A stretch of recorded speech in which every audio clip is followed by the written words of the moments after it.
Halo teman-teman, apa kabar? Perkenalkan, nama saya Novianti Storus, peserta Laksar CPNS tahun 2022, angkatan kedua dari Kabupaten Merangin, Provinsi Jambi. Pada kesempatan kali ini, saya akan memaparkan hasil pembelajaran saya atau resume dari modul harmonis dan kolaboratif. Berakhlak merupakan akronim dari berorientasi pelayanan, akuntabel, kompeten, harmonis, loyal, adaptif, dan kolaboratif. Core values ASN ini adalah nilai-nilai dasar ASN sesuai dengan Undang-Undang Nomor 5 Tahun 2014 tentang Aparatur Sipil Negara. Harmonis dapat dimaknai sebagai saling peduli dan menghargai perbedaan. Indonesia merupakan negara dengan keberagaman agama, suku, dan bahasa. Semboyan nasional Indonesia adalah Bhinneka Tunggal Ika yang bermakna berbeda-beda tapi tetap satu. Keberagaman ini dapat menjadi tantangan yang berupa keuntungan atau menjadi ancaman. Karena itulah, nilai harmoni sangat diperlukan dalam kehidupan berbangsa dan bernegara. Tantangan disharmonis dalam masyarakat dapat dikelompokkan menjadi 4 bagian. Yang pertama adalah disharmonis antar suku, yaitu pertentangan antara suku yang satu dengan suku yang lainnya. Perbedaan suku juga dapat berarti adanya perbedaan dalam norma sosial, adat istiadat, dan budaya. Perbedaan ini jika tidak disikapi dengan benar, berpotensi menyebabkan pertentangan. Yang kedua adalah disharmonis antar agama, yaitu perbedaan keyakinan atau agama. Pertentangan antar kelompok yang memiliki keyakinan atau agama yang berbeda. Yang ketiga adalah disharmoni antar ras. Pertentangan antara ras yang satu dengan ras yang lainnya. Biasanya disharmoni ini dipicu oleh sikap rasialis, yaitu sikap yang membeda-bedakan perlakuan berdasarkan ras orang tersebut. Yang keempat adalah disharmoni antar golongan, yaitu pertentangan antar kelompok dalam masyarakat atau golongan. Perbedaan ini bisa berarti dari latar belakang, pekerjaan, dan lain-lain.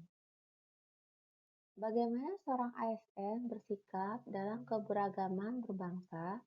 Sebagai pelayan publik, setiap pegawai ASN senantiasa bersikap adil dan tidak diskriminasi dalam memberikan pelayanan kepada masyarakat. Dalam menangani masalah yang ditimbulkan oleh keberagaman budaya, diperlukan langkah dan proses yang berkesinambungan. Langkah pertama adalah memperbaiki kebijakan pemerintah di bidang pemerataan hasil pembangunan di segala bidang.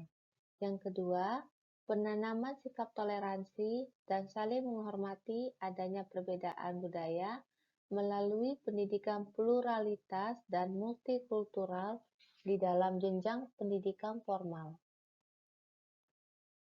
Salah satu kunci sukses kinerja suatu organisasi berawal dari suasana tempat kerja yang harmonis, kondusif, dan positif. Bagaimana peran seorang ASN dalam menciptakan suasana harmonis? Yang pertama, dia bersikap netral dan adil sebagai aparatur negara. Yang kedua, PNS mampu mengayomi kepentingan kelompok. Dan yang ketiga, PNS mampu mempererat persatuan dan kesatuan negara Republik Indonesia. Kolaborasi bermakna membangun kerjasama yang sinergis. Kita tahu bahwa pemerintah memiliki institusi atau lembaga yang berada di berbagai lintas sektoral yang memiliki kewenangan, baik itu sama maupun tidak dalam menjalankan fungsi-fungsi pemerintahan. Dalam setiap sektoral tersebut, tentu terdiri dari berbagai macam latar belakang ASN yang menjadi pelaksana. Pada proses pelaksanaan inilah diperlukan adanya kemampuan kolaboratif yang harus dimiliki oleh ASN, baik itu dalam menjalankan peranan individual maupun institusional. Collaborative governance sebagai suatu proses yang melibatkan norma bersama dan interaksi saling menguntungkan antar aktor governance. Terdapat 6 kriteria penting untuk kolaborasi. Yang pertama adalah forum yang diprakarsai oleh lembaga publik atau lembaga swasta. Yang kedua, peserta dalam forum termasuk aktor non-state. Yang ketiga, peserta terlibat langsung dalam pengambilan keputusan dan bukan hanya dikonsultasikan oleh agen publik. Yang keempat, forum secara resmi diatur dan bertemu secara kolektif. Yang kelima, forum ini bertujuan untuk membuat keputusan dengan konsensus, bahkan jika konsensus tidak tercapai dalam praktik. Dan yang terakhir, fokus kolaborasi adalah kebijakan publik atau manajemen. Whole of Governance atau WOG adalah pendekatan penyelenggaraan pemerintahan yang menyatukan upaya-upaya kolaboratif pemerintahan dari keseluruhan sektor dalam ruang lingkup koordinasi yang lebih luas guna mencapai tujuan-tujuan pembangunan kebijakan, manajemen program, dan pelayanan publik. WOG juga dikenal sebagai pendekatan interagensi, yaitu pendekatan yang melibatkan sejumlah kelembagaan yang terkait dengan urusan-urusan yang relevan. WOG menunjukkan bagaimana instansi pelayanan publik bekerja dengan lintas batas atau lintas sektor guna mencapai tujuan bersama dan sebagai respon terpadu pemerintah terhadap isu-isu tertentu. Praktik dan aspek normatif kolaborasi pemerintah. Badan atau pejabat pemerintah dapat memberikan bantuan kedinasan kepada badan dan atau pejabat pemerintahan yang meminta dengan syarat: pertama, keputusan dan atau tindakan tidak dapat dilaksanakan sendiri oleh badan dan atau pejabat pemerintahan yang meminta bantuan. B.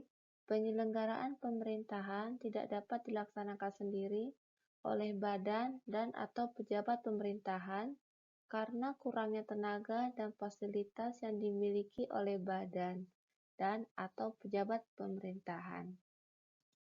C. Dalam hal melaksanakan penyelenggaraan pemerintahan, badan dan atau pejabat pemerintahan tidak memiliki pengetahuan dan kemampuan untuk melaksanakannya sendiri.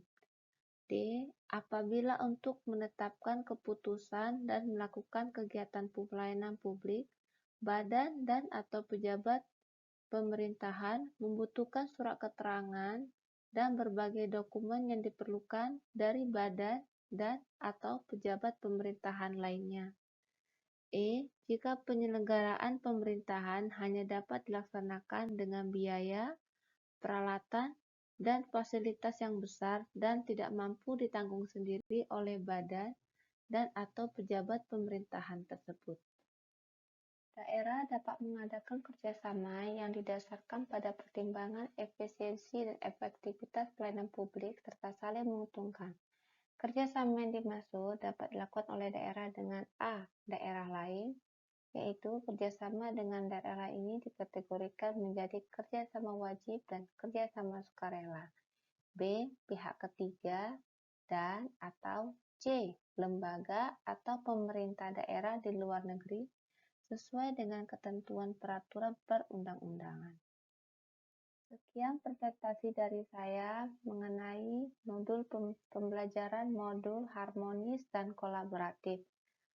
Semoga ilmu ini bermanfaat bagi kita semua. Terima kasih.